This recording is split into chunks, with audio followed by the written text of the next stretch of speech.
Halo bro, kembali lagi di Kaptek.id dan di video kali ini sebenarnya isi videonya gue cuma mau ngoceh-ngoceh aja sih.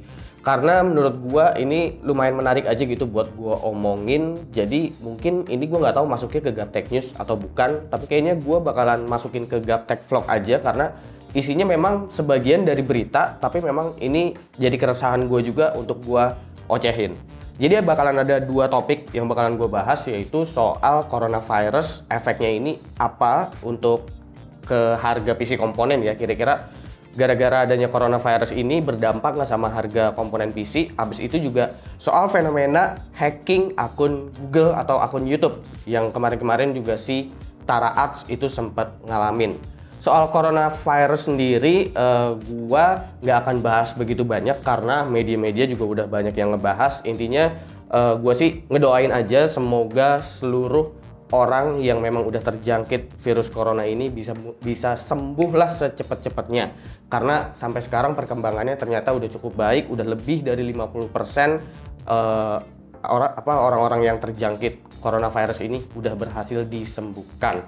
Dan pastinya juga kita berdoa juga biar orang-orang yang terjangkit virus corona ini di Indonesia nggak semakin bertambah ya. Jadi ya mudah-mudahan bisa cepat sembuh deh, semuanya bisa cepat sehat. Jangan lupa jaga kebersihan, sering-sering cuci tangan, dan ingat soal masker juga nggak terlalu dibutuhkan banget apabila kalian memang lagi nggak sakit gitu. Kalau kalian lagi sehat nggak pakai masker juga nggak apa-apa karena memang yang dikasih tahu sama WHO kayak begitu. Nah intinya nih soal si coronavirus ini, kalau kita bicarainnya ke arah teknologi, kira-kira ke harga komponen PC itu bakalan ngaruh apa enggak? Jawabannya sebenarnya simpel. Jadi soal coronavirus ini pastinya bakalan ngeganggu faktor-faktor ekonomi, bahkan ekonomi global. Jadi pastinya kalau misalkan kita ngomongin, Bang kira-kira gara-gara coronavirus harga komponen PC bakalan naik apa enggak? Kemungkinan ada, gue nggak bisa bilang 100% iya karena memang setelah gue cek harga-harga komponen PC di Indonesia itu masih cenderung stabil. Tapi kalau gue ngeliat berita-berita di luar, itu memang tingkat produksi udah mulai dikurangin, khususnya produksi-produksi pabrik yang ada di China. Lalu untuk pengiriman-pengiriman juga udah mulai beberapa negara itu mulai dipersulit ya untuk pengiriman dari China gitu. Yang barang-barang itu memang diimpor dari China khususnya. Karena ya memang banyak negara itu juga melakukan tindakan preventif ya, khususnya juga untuk Indonesia nih yang sekarang-sekarang ini baru dapat kabar untuk virus corona udah mulai masuk ke Indonesia. Gua rasa ini baru mulai sekarang-sekarang nih. Kayaknya produk-produk import dari China atau dari negara-negara luar itu akan dipersulit lagi untuk masuknya. Jadi kalau misalkan kita ngelihat sekarang harganya masih stabil, oke-oke aja, tapi kita nggak tahu nih untuk kuartal depan gimana. Karena kalau gue ngecek itu di guru3d.com sendiri, untuk tingkat produksi dan juga tingkat pengiriman itu memang semakin berkurang mulai dari Januari 2020 hingga 14 Februari 2020 kemarin. Jadi gue rasa kemungkinan harga komponen PC itu naik pastinya ada, dan bahkan kalau kita ngelihat peningkatannya sendiri itu harga memori dan juga harga SSD itu udah mulai naik pelan-pelan ya, karena memang selain karena coronavirus ini juga memang karena tingkat produksi untuk memori itu lagi sulit. Cuma kalau soal kenaikan harga PC komponen sih tenang-tenang aja karena biasanya peningkatannya itu nggak akan terlalu heboh-heboh banget kayak soal masker kemarin yang ditimbun-timbun. Bahkan kalau kita ngelihat waktu kasus lagi musim-musimnya mining, itu harga VGA card kan naik, tapi naiknya itu nggak sampai 3 kali lipat, 4 kali lipat, bahkan 10 kali lipat. Beda sama penimbun-penimbun masker ini. Gue juga agak resah sama orang-orang yang udah nimbun masker dan ngejual harganya sampai berpuluh-puluh kali lipat. Bukan karena soal orang-orang yang kena corona itu kasihan, bukan gitu. Ya memang korban-korban yang kena coronavirus ini kasihan. Tapi kan sebenarnya coronavirus ini bukan penyakit yang paling ekstrim atau bukan tipe flu yang paling ekstrim. Masih banyak penyakit-penyakit lain yang butuh masker. Kalau misalkan orang yang sehat itu nggak butuh masker, it's okay gitu. Gue juga nggak beli pas lagi sehat dan gue juga nggak pakai pas lagi sehat. Tapi ada orang yang misalkan udah kena TBC atau dia punya flu yang cukup berat gitu sehingga mereka butuh banget masker. Itu jadi kasihan karena mereka jadi butuh harga yang tinggi banget gitu buat beli masker. Itu sih sebenarnya yang gue rasain dari penimbun-penimbun masker ini. Tapi untungnya pemerintah kita juga udah nangkep-nangkepin lah. Dan gue bisa kasih tahu ke kalian kalau harga PC komponen nggak akan segila masker kemarin peningkatannya. Lalu soal hacking akun Google atau akun YouTube. Untuk akun YouTube yang gue tahu ya, yang gue tahu channelnya kena itu selain Tara Arts itu kalau di channel teknologi ada sih Kudetek kemarin kena. Nah, di luar sana juga banyak yang kena sebenarnya, tapi gua nggak tahu-tahu banget. Cuman yang gua tahu informasinya karena memang dia speak up banget itu Tara Ars. Tara Ars ini ngomong kalau dia itu bisa kena hack cuma gara-gara dia buka email aja. Dan itu jadi banyak yang berdebat tuh, kira-kira masa sih buka email doang itu kita bisa kena phishing gitu? Atau biasanya kan kalau kita kena phishing pun biasanya kita harus mendownload dulu atau kita mengklik link dulu gitu. Nah, karena banyak perdebatan ini, akhirnya gue coba cari-cari tahu kira-kira bener nggak sih bisa atau enggak. Kira-kira kita kalau buka email aja itu kita bisa kena hack. Pertama gue punya logika dasar kayak begini. Ingat nggak waktu itu gue juga sempat share kalau beberapa website streaming bajakan ya, website streaming bajakan itu naruh script untuk mining yang dimana ketika kita membuka websitenya tanpa mengklik apapun, itu PC kalian bisa jadi bahan mining untuk si pemilik websitenya. Jadi secara logika akhirnya gue berpikir kayaknya kalau kita buka email masih ada kemungkinan untuk data kita dicolong, karena secara logika juga nih, kalau kita ngomonginnya soal logika-logika mentah aja gitu, karena gue juga nggak jago-jago banget coding gitu, bahkan nggak ngerti. Kalau gue buka website doang aja, gue PC-nya bisa diretas untuk hardware-nya, bisa dijalanin untuk mining gitu, dan hardware gue bisa dipakai buat si pemilik website ini nambang. Masa sih kalau kita buka email itu nggak bisa ada script yang jalan? Akhirnya gue coba konfirmasi logika dasar gue ini, logika menye-menye gue ini ke orang yang menurut gue cukup mengerti. Akhirnya gue cari-cari orang yang kira-kira siapa ya yang punya pengalaman coding dan punya pengalaman kerja soal website programming.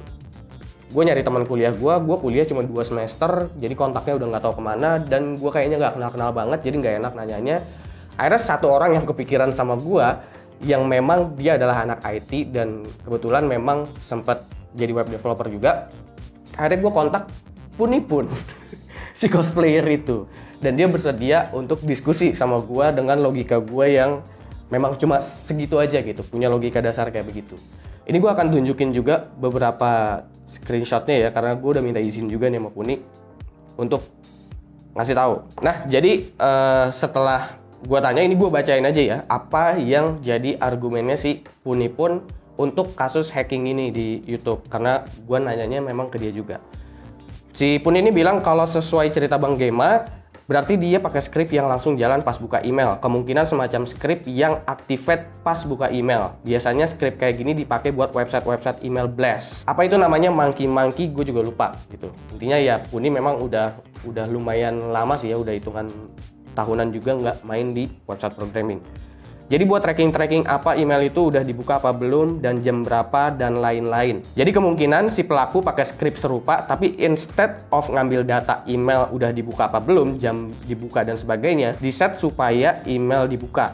Scriptnya langsung ngebaca data-data yang ada di Gmail, email, ganti password, matiin two factor, dan sebagainya. Tapi gue masih belum kebayang ada script yang bisa take over dan akses data-data itu. Kemungkinan kedua, scriptnya cuma diambil login credential, lalu mengirim signal ke server.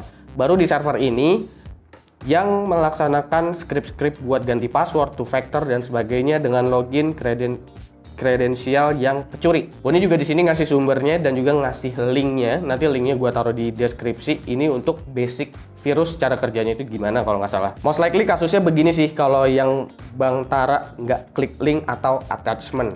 Jadi memang kemungkinannya itu ada. Abis itu gue nanya lah ke Puni, gini, body email sendiri sebenarnya bisa diisi script coding kan? Karena gue sendiri sempat bukan ngalamin sih, tapi sering ngedapetin email. Email tuh isinya bukan cuma teks aja gitu, tapi kelihatannya itu kayak halaman website gitu. Makanya gue tanya, email sendiri sebenarnya bisa diisi script coding kan gitu. Beberapa email itu isinya format HTML setahu gue gitu. Ini setahu gue aja gitu, karena kan gue juga nggak ahli-ahli banget gitu. Lebih bawah banget lah dari Puni, mah nggak ada apa-apanya gitu. Lalu Puni bilang nih, bisa, that's why disarankan untuk set email ke plain text aja. Maksudnya gimana? Jadi kalau misalkan ada format email yang bentuknya itu seperti halaman website, itu kita bakalan ngeliat cuma teksnya aja yang kelihatan. Jadi Sisanya itu kayak tulisan-tulisan codingan HTML lah yang kita nggak bisa lihat bentuk template-nya itu nanti jadi nggak ada, gambar-gambar itu jadi nggak ada, kayak gitu-gitu. Terus gue jelasin logika dasar gue gini, kalau kita bukan halaman website doang aja, hardware PC kita bisa digenjot untuk mining, ini kayak yang gue jelasin tadi di awal. Berarti kemungkinan untuk disedot datanya kalau buka email juga cenderung tinggi dong ya. Beberapa web software bajakan atau film bajakan pun bisa bikin PC jalanin mining tanpa kita klik apa-apa. Ini yang sebelumnya gue jelasin tadi lah. Pokoknya gue jelasin ke Puni dan gue mau coba konfirmasi ulang nih ke Puni. Kata Puni, bisa sob, tergantung scriptnya memang. Kalau scriptnya punya akses buat ambil alih hardware atau read credentials ini, dan scriptnya berhasil jalan, bisa kebaca semuanya. Jadi, buka email doang, itu sama aja kita udah membuka suatu halaman website atau kita udah menjalankan yang namanya halaman HTML, yang dimana halaman HTML itu di dalamnya bisa diisi dengan script-script yang akan jalan di background sehingga ada kemungkinan untuk data kita dicolong. Lalu gue tambahin lagi nih pertanyaan, ditambah lagi kalau emailnya ada login di app smartphone ya, yang emang dari apps-nya bisa kasih akses. Tapi kalau soal ini Puni bilang nah yang soal akses privilege-nya ini gue masih ragu. Tapi kalau soal di aplikasi itu, kemungkinannya kalau untuk di aplikasi smartphone itu masih cenderung kecil. Tapi sama aja, ketika kita buka emailnya, itu sebenarnya ada akses HTML yang berjalan sehingga script di dalam HTML tersebut udah pasti berjalan. Lalu akhirnya gue bisa kasih kesimpulan ke Puni, oke berarti sederhananya phishing zaman sekarang ini bisa dilakuin hanya dengan membuka halaman, bukan membuka tautan. Gue akhirnya menyimpulkan kayak begitu.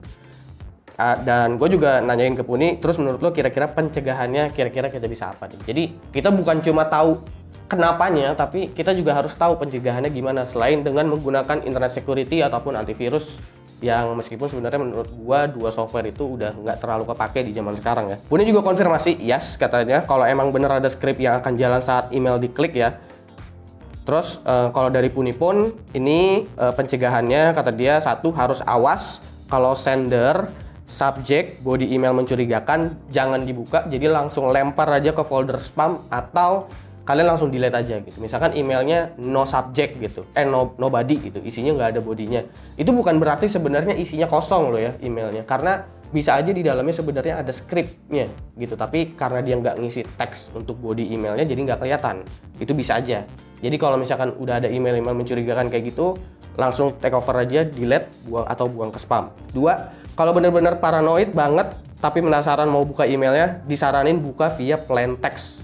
Tapi ini agak ribet kata gitu, karena memang ada option di mana kita kalau mau ngecek email itu isinya plain text, jadi script HTML itu nggak jalan di dalam body email. Terus gue akhirnya nanya lagi, di kasus ini kan banyaknya sekarang ke channel YouTube sama konten kreator, relevan nggak kalau gue nyaranin untuk bikin email dengan hosting sendiri untuk email bisnis? Karena gue pribadi dari awal-awal jalanin channel YouTube ini, gue udah ngebedain email gue untuk project atau promosi-promosi atau endorse lah gitu, untuk sponsor-sponsor. Tapi Gaptek.id sendiri itu udah pakai email dari hosting sendiri, yaitu info@gaptek.id. Jadi kita nggak pakai akun Gmail untuk email-email endorsean atau apa gitu. Bahkan untuk akun AdSense-nya si Gaptek aja itu kita pisahin gitu untuk Gaptek. Di sini sih bilangnya nggak ada ruginya misahin email untuk keperluan-keperluan. Hosting sendiri sama hosting gratis sebenarnya sama rawannya karena ini targetingnya email yang dipublish. Ya memang yang namanya internet itu memang nggak sebegitunya aman. Apalagi kalau kita ngebandingin hosting biasa yang kita bangun sendiri sama security-nya Google yang memang itu udah kuat banget tapi tetap aja tembus. Tapi gue kasih alasan juga ke Puni karena satu, udah pasti terpisah dengan Google account. Jadi kalau misalkan kalian channel YouTube-nya itu nyambung sama Google AdSense gitu, udah terlanjur nyambung sama AdSense-nya, otomatis aman ya. Channel AdSense-nya aman gitu seenggaknya. Akses cPanel-nya lebih gampang kalau mau buka plain text yang lo sebut. Karena memang kalau kita bikin email dari hosting sendiri, justru itu kebanyakan malah apalagi yang murah-murah, justru udah plain text duluan. Jadi kalau kita buka email, kesannya tuh jelek banget emailnya. Tapi akhirnya itu malah yang membuat jauh lebih aman. Jadi seenggaknya kalau mencurigakan, inbox masih bisa dibuka pas plain text. Terus si Puni bilang bisa kalau hostingnya memang provide email reader in plain text instead of HTML, itu better. Kata dia kayak gitu. Jadi kalaupun kalian mau bikin email hosting sendiri, usahakan panelnya itu bisa membuka email dalam bentuk plain text kayak gitu. Gue di sini sih bilang kayaknya kalau kirim-kirim dokumen-dokumen pribadi atau dokumen-dokumen penting itu kayaknya lebih aman lewat WhatsApp dokumen daripada kita harus share lewat Google Drive untuk saat-saat ini ya, karena kayaknya lagi rentan banget nih untuk Google account, karena Tara Art sendiri kan sebenarnya yang kehack itu satu Google account, nggak cuma channel YouTube-nya aja. Di sini juga gue ngejelasin ke Puni, maksudnya kalau kita kena hack itu kita bisa kena email terus dapat identitas kayak KTP, paspor misalkan yang memang udah sempet kita attach ke dalam email gitu, karena kan kalau kita kehack emailnya itu si hacker bisa aja ngecek inbox atau folder send kita di mana kita udah sempet ngirim yang namanya KTP, paspor dan lain-lain dokumen-dokumen penting lah intinya yang mereka bisa ambil dan mereka bisa salah gunakan nanti gitu. Dan akhirnya si Puni juga sadar tuh, oh iya gitu kan, bahkan Google Drive pun bisa diakses gitu. Paling kalau untuk backup cloud, nah ya untuk backup cloud ini saran dari gua sih kalau memang kalian mampu, ini kalian bikin cloud server sendiri, bikin NAS misalkan kayak gua gini. Kenapa NAS menurut gua masih cenderung lebih aman gitu? Karena kalian masih bisa akses bener-bener lokal. Jadi ketika kalian login account-nya itu, karena kan ini pakai login account juga ya yang akses ke internet. Misalkan login account-nya itu kehack sama orang, kalian bisa buru-buru matiin NAS-nya. Karena ketika NAS-nya mati, otomatis NAS-nya nggak connect ke internet, percuma dia login karena datanya nggak kesimpan di server login. Tapi datanya kesimpan di server NAS kalian sendiri. Jadi menurut gua NAS cenderung masih lebih aman. Tapi kalau misalkan kita bicarain aman atau enggak, yang namanya connect ke internet itu sebenarnya nggak bakalan ada yang 100% aman. Jadi kalaupun gue bilang NAS ini masih lebih aman, bukan berarti datanya nggak bisa kecolongan, karena kalaupun login account kita itu kehack dan kita telat untuk matiin NAS ini, bisa aja data-data kita juga ikut diambil sama si hacker-hacker ini. Cuma seenggaknya itu tadi pencegahannya ya. Kalian sebisa mungkin kalau punya akun itu jangan satu email. Misalkan kalian punya channel YouTube, itu usahain email untuk bisnisnya dipisahin. Kalau bisa pakai email hosting. Kenapa gue saranin email hosting? Karena kalau kalian urusannya itu hanya urusan kerja sama sponsor-sponsoran gitu, itu isinya hanya berupa misalkan penawaran, proposal, yang sebenarnya itu kalaupun keambil ya udahlah gitu. Tapi juga kalau soal kirim-kirim dokumen, sebisa mungkin send-nya itu jangan lewat attachment. Sebisa mungkin send-nya juga, ya Google Drive juga masih agak-agak ini sih. Jadi lewat mana ya? Kalau bisa lewat WhatsApp lah gitu. Untuk sementara ya. Sampai Google dapetin update security yang lebih baik lah. Karena sekarang ini kayaknya masih cukup banyak juga yang kena kasus hack. Mulai dari soal phishing, dan juga soal ya ini tadi gitu, email tadi yang dibuka doang bisa sampai ke hack. Jadi usahain pisahin, kalau mampu beli email hosting, beli hosting. Kalau mampu bikin cloud server seperti NAS, beli cloud server seperti NAS, itu untuk pencegahannya gitu. Dan untuk Google account juga jangan cuma punya satu aja ya. Jadi akun AdSense dipisahin, akun channel YouTube dipisahin gitu. Ya kalau misalkan kalian belum bisa beli email hosting, ya nggak apa-apa pakai Gmail, tapi dipisahin untuk email bisnisnya. Jadi channel kalian bisa lebih terproteksi, akun AdSense kalian juga bisa lebih terproteksi. Karena biasanya mereka tahu alamat email itu dari yang tertera sih, biasanya targetnya. Karena mereka udah tahu gitu, ini alamat emailnya apa, biasanya ngelihat di ruang publik gitu, yang memang tercatat kelihatan di depan layar gitu. Kalau nggak diketahui sama sekali alamat emailnya, hacker pun nggak akan tahu gitu alamat email yang sebagai target untuk dihacknya itu yang mana. Kalau gue mau bicarain yang bener-bener 100% aman, bener-bener aman, ya jangan pakai internet. Jadi pakai koneksi lokal aja. Tapi kan kita nggak mungkin ya sekarang kerja tanpa koneksi internet. Oke, jadi gitu ya kesimpulannya. Gue udah jelasin tuh masalahnya ini bisa atau enggak email itu cuma dibuka doang tapi kita bisa kehack. Jawabannya kemungkinan bisa. Gue nggak bilang ini bener-bener 100% bisa, tapi gue bilang kemungkinan bisanya itu ada gitu.